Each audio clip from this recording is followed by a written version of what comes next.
Bismillahirrahmanirrahim. Assalamualaikum warahmatullahi wabarakatuh.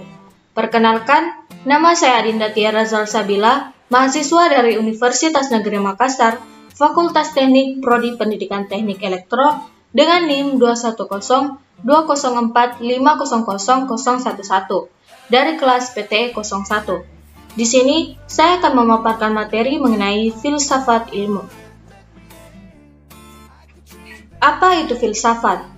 Istilah filsafat berasal dari kata philos dan sopein. Philos bisa berarti mencintai, mencari, dan pencarian akan. Sementara istilah sopein bisa diartikan cinta, kebijaksanaan, atau kebenaran. Sehingga, filsuf adalah orang yang sedang mencari kebijaksanaan atau kebenaran. Filsuf yang pertama, yaitu Thales, 625 sebelum Masehi sampai dengan 545 sebelum Masehi, memiliki pemikiran bahwa dunia berasal dari air.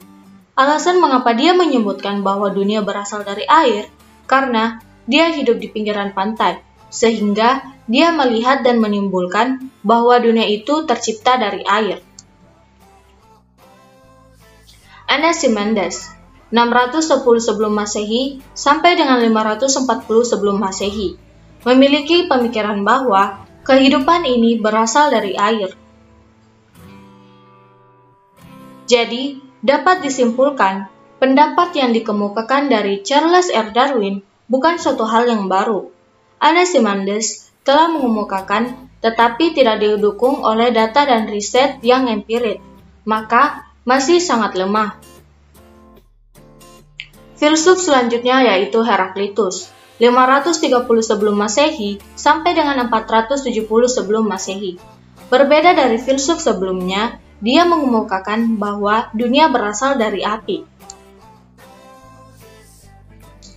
Selanjutnya itu Parmenides, 540 sebelum Masehi sampai dengan 475 sebelum Masehi.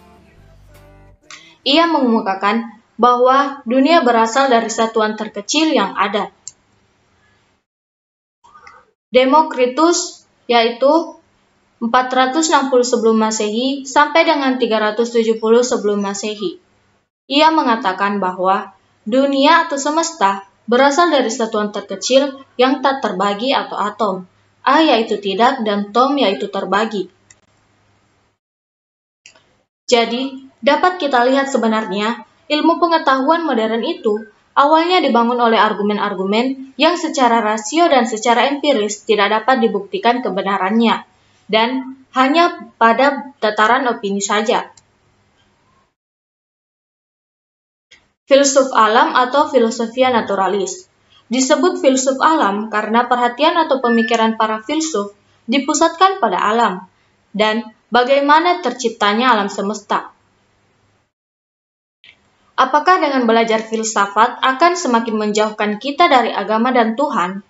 Argumen seperti ini tidak dapat kita benarkan, karena filsafat sebenarnya mode of thinking atau cara berpikir. Jadi, tergantung bagaimana Anda menggunakan filsafat.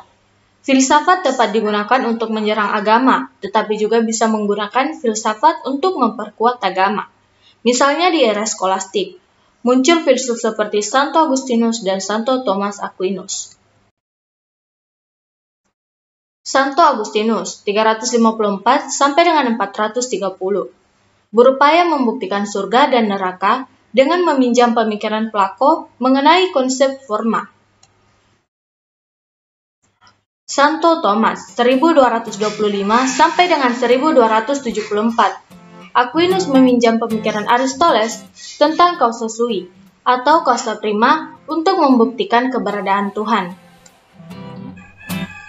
Dan yang terakhir yaitu Bertrand Russell, 18 Mei 1872 sampai dengan 2 Februari 1970. Filsafat adalah lahan kosong yang diperebutkan ilmu pengetahuan dan agama. Itulah tadi pemaparan materi mengenai filsafat ilmu, lebih kurangnya mohon dimaafkan. Wassalamualaikum warahmatullahi wabarakatuh.